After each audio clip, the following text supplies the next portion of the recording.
This video kicks off a new series where I'll be watching and reviewing every major film and TV adaptation about Alexandre Dumas' Musketeers. In this episode, we're firmly in classic cinema territory, covering adaptations from the 1940s through the 1960s. At its core, The Three Musketeers is Alexandre Dumas' 1844 swashbuckling adventure novel about a young swordsman, D'Artagnan, who travels to Paris hoping to join the King's Musketeers. He quickly befriends three musketeers and gets pulled into court intrigue involving the monarchy, a villainous cardinal, and a whole lot of conspiracy. With that set up, let's take a look at what we got. First up, The Three Musketeers from 1948. This is a very over-the-top theatrical version of the story, and honestly a lot of fun, at least in the beginning. I laughed multiple times at Gene Kelly's very enthusiastic, very expressive performance as D'Artagnan. He is clearly having a great time, and it absolutely shows. A good portion of the runtime is devoted to classic swashbuckling, sword fights, horse chases, and general musketeer shenanigans. And that's where the movie really shines. The romance moves extremely quickly. The main couple is basically discussing marriage within the first hour of knowing each other. But this is the 1600s, and when life expectancy is questionable, I suppose you don't waste time. My biggest issue is the pacing. Just when I felt like the film was wrapping up a bit with some dropped plot points, I checked the time and realized we were only halfway through. The second half dragged for me, and the pacing really started to suffer. Overall, it's a fun watch, especially for fans of classic Hollywood adventure films, but it does feel a bit overlong. This is only the first stop on our musketeer journey, and I am curious to see how later adaptations will handle the same story.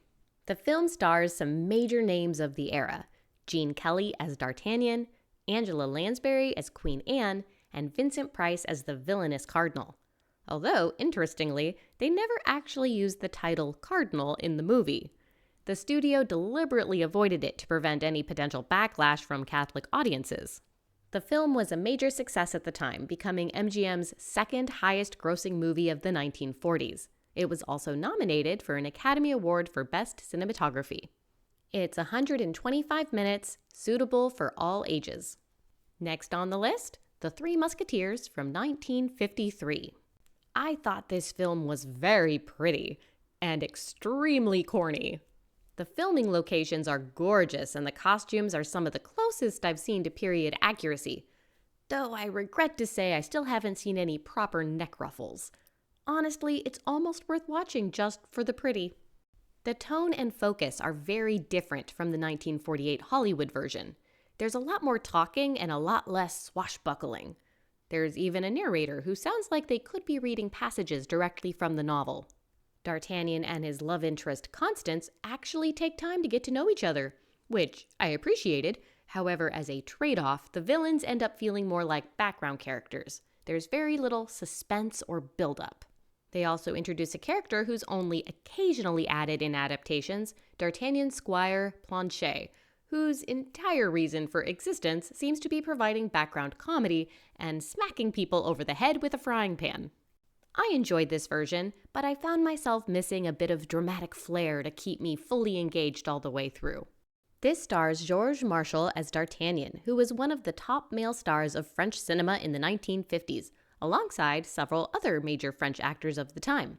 While it didn't receive any major awards, it was a significant success in France, becoming the sixth highest-grossing film at the French box office in 1953.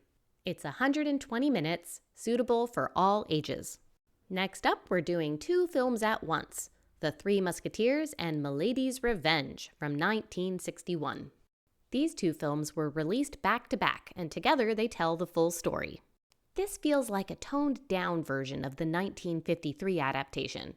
The colors are more muted, the costumes are less vibrant, and the comedy is scaled back. The silly servant is still there, but he's less obviously played for laughs. Even the Three Musketeers themselves feel less distinct from one another. They make an interesting choice with D'Artagnan's character.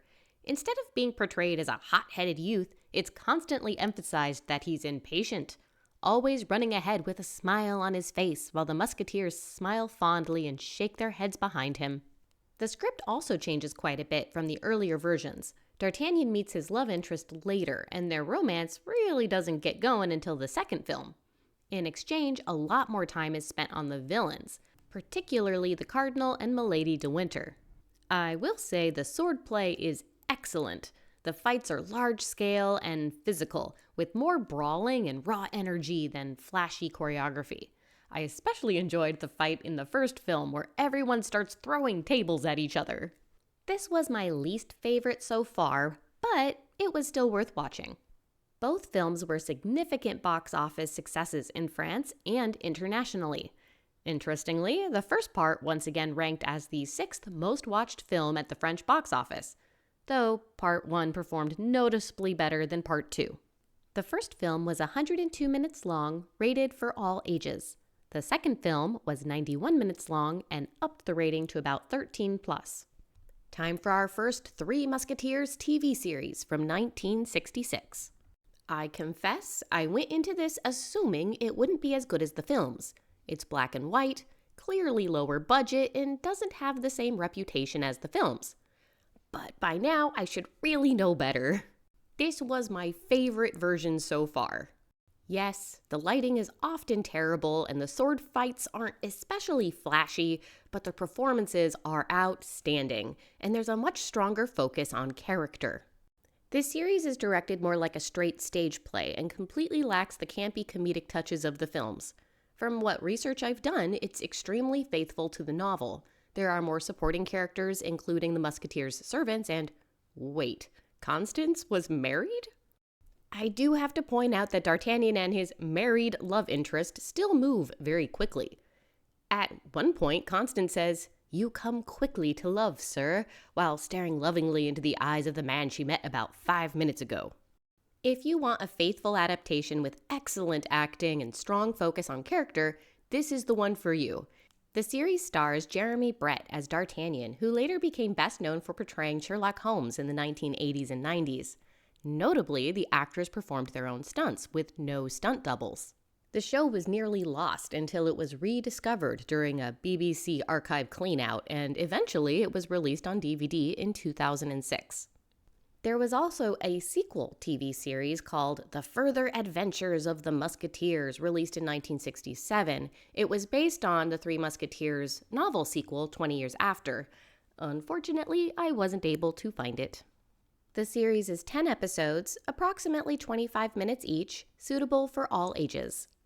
Before we wrap up, I want to acknowledge the adaptations I wasn't able to cover in this video. There are films and shows I either couldn't find at all or couldn't find with subtitles, and unfortunately there are quite a few. If you've seen any of these, or know where they can be found, please let me know in the comments. And if you still can't get enough Musketeers content, there are also plenty of spin-offs, parodies, and animated versions out there. Thank you so much for watching. Next time, we'll be checking out everything I can find from the 1970s and 80s.